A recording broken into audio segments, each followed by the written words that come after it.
The room went silent when my sister Amber slammed her fork down and snapped, "Stacy, stop asking for money like a beggar." Everyone froze. Even the turkey seemed to stop steaming. My cheeks burned as laughter broke out around the table. My parents didn't say a word. They just looked down, embarrassed, or maybe proud of her for finally saying what they all secretly thought.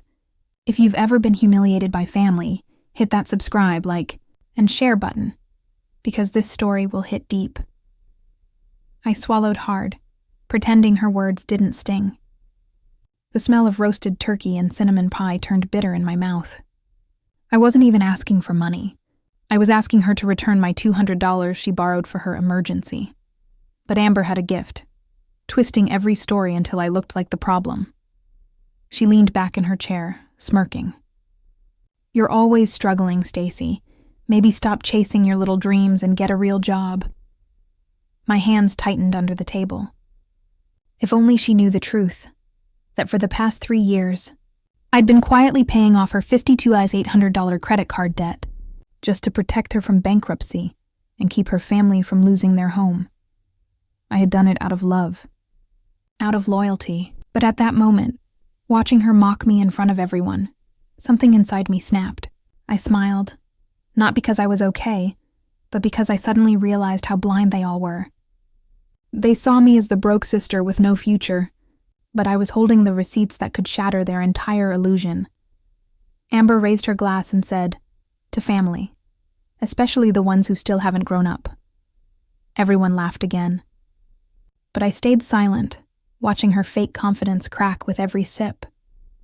Because she had no idea that the payment due next week, the one she couldn't afford, would expose everything she'd been hiding, and I wasn't planning to stay silent anymore. Amber's laughter echoed in my ears long after dinner ended. I stayed seated, pretending to scroll through my phone while everyone moved to the living room for dessert. My heart was pounding, but not from embarrassment anymore, from the fire building inside me. They thought I was weak, broke, and desperate, but tonight I decided they'd finally see the truth. Mom called from the kitchen. "Stacy, don't forget to help clean up, honey." I forced a smile. "Sure, Mom."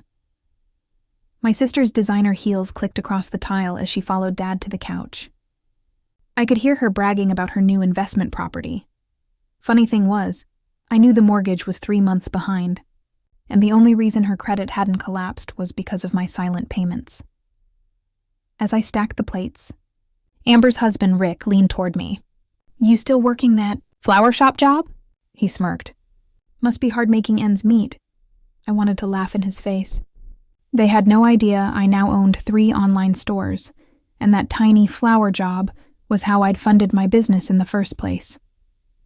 I took a deep breath and joined them in the living room. The same smug faces that had once called me a failure were now living comfortably because I'd protected their secrets. But not anymore. Amber looked at me and said, "You should really learn to manage money better, sis. It's embarrassing watching you struggle." That's when I opened my phone, tapped my banking app, and turned the screen toward her. Her smile vanished as she saw her own name listed in the transaction history. Monthly payments labeled Amber Credit Relief. Her eyes widened. "What is this?" she whispered. I leaned closer, lowering my voice so only she could hear. "That's what your $52,800 in debt looks like. The one I've been paying for 3 years while you played the perfect princess." Her hands started shaking. You're lying." But before she could spin another excuse, Dad asked, "What's going on?" And just like that, every pair of eyes in the room turned toward us. Amber's fake smile crumbled. I smiled sweetly. "Oh, nothing major. Just showing Amber where her Thanksgiving money really came from." The room fell dead silent. Amber's face turned white. And I knew this was only the beginning, because the real shock wasn't just the money. It was how I earned it. Amber's mouth opened, but no words came out. Her perfectly rehearsed confidence had vanished. I could see the panic behind her fake lashes. My father cleared his throat, clearly uncomfortable. "Stacy, what do you mean you've been paying for her?" I smiled calmly, enjoying the silence that followed. "Exactly what it sounds like, Dad. While you were all busy calling me a failure, I was quietly helping Amber clear her $52,800 debt. You know, the one she pretended didn't exist? Mom looked confused. That can't be true. Amber has a good job.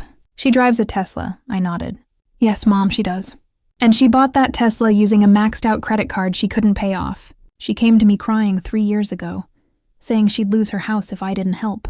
I didn't want to see her kids suffer, so I paid it off bit by bit, every month from my business income. Amber shot up from the couch, shaking her head.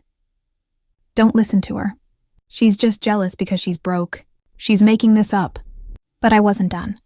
I opened another app, my business dashboard, and projected it on the living room TV using Bluetooth. The room lit up with numbers. My earnings for the last quarter, $384 to $200. Gasps filled the room.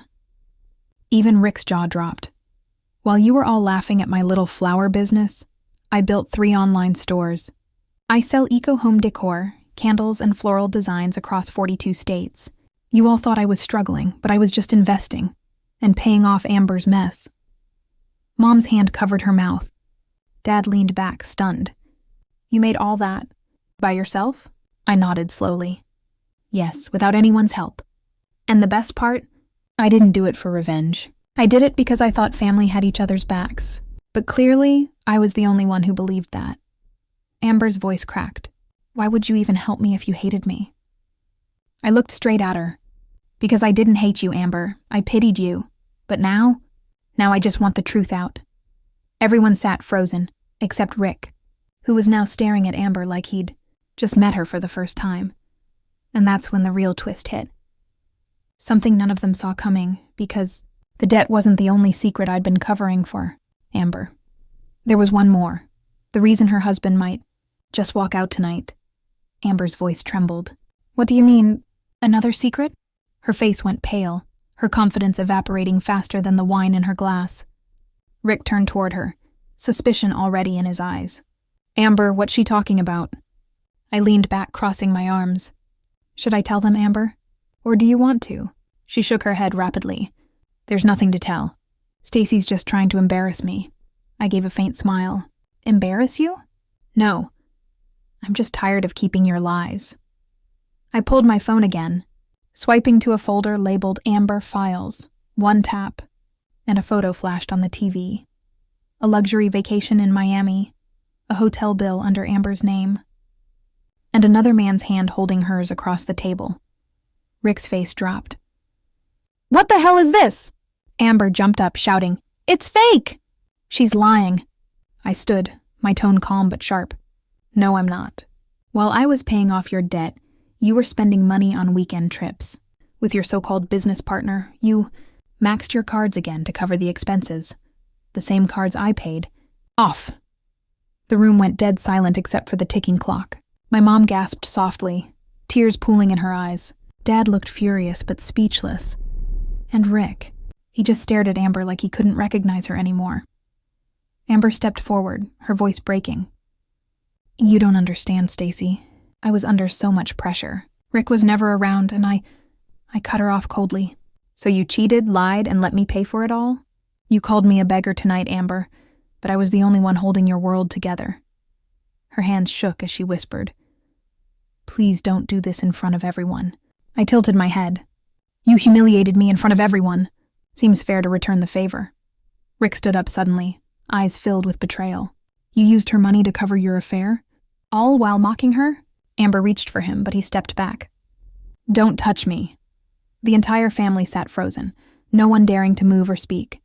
I didn't feel angry anymore, just free. For years I'd been the silent helper, the easy target. But now, the truth was louder than their laughter ever was. As Amber sank into her chair, sobbing, I whispered, You told me to stop asking for money. Amber, don't worry, I never will again. Then I turned toward my parents, tears threatening to fall. You all believed I was the disappointment. But maybe disappointment isn't about money. Maybe it's about character. The room was silent. But the night wasn't over yet, because my next move would leave everyone speechless. The room felt heavy, like the walls themselves were holding their breath. Amber sat frozen, her face buried in her hands. Rick stood by the door, silent and shattered. My parents looked between us, as if their entire understanding of our family had just collapsed. But I wasn't done yet. Not until the truth had cleared every shadow left in this room. I took a deep breath and said quietly, "You all always saw me as the weak one, the failure who couldn't keep up.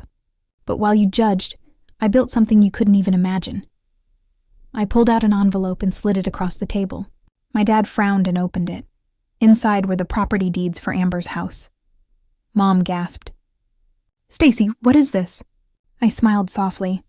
When Amber's mortgage was collapsing, I didn't just pay off her debt. I bought the house in my name to keep the bank from taking it. She's been living in my property for the past 2 years. Amber's head shot up, her eyes wide with disbelief. You own my house?" I nodded. "I didn't plan to tell you. I wanted you to have time to get back on your feet. But after tonight, I think it's time you learned who really held the keys." Rick turned to her, shaking his head. "You mocked her, while she literally owned your home?" He laughed bitterly. "Wow, you deserve every bit of this." Amber's lip quivered. "Stacy, please, don't kick us out." "I'll do anything," I sighed. "I'm not cruel, Amber. I'm just done being silent. You'll stay in that house. But from now on, you'll treat me with the respect I deserved years ago." She nodded slowly, tears streaking her mascara. For the first time, there was no pride in her voice. "I'm sorry," Mom wiped her eyes. "Stacy, we had no idea. We were wrong about you." I smiled, my voice steady. "You didn't have to believe in me, Mom. I believed in myself, and that was enough." The next morning, I packed my things and left that house with a heart lighter than it had felt in years. My phone buzzed nonstop. Amber's apologies, Mom's messages, even Rick thanking me for being the only honest one. But I didn't reply. Some stories don't need words, just peace. As I walked out into the crisp Thanksgiving morning, I whispered to myself, they called me poor, but I was the one holding everything together. And for the first time ever, that felt richer than money. Never underestimate the quiet ones. Sometimes the person you mock is the one keeping your world from falling apart.